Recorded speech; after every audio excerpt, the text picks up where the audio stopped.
બહુ માઠા સમાચાર છે. લાખાબાને ત્યાં બબે દીકરાનો જન્મ થયો છે અને લાપસીના આંધણ મંડાણા છે.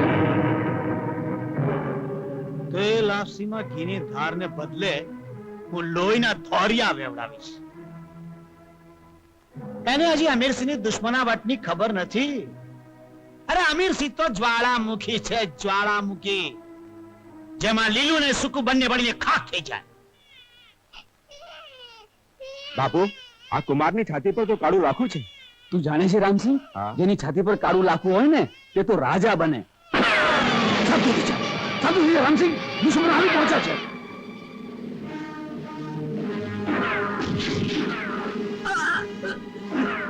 સોન બતાવો, નહીતર આ તારી હત્યા કરતા નહીં અચકાવ, સમજી?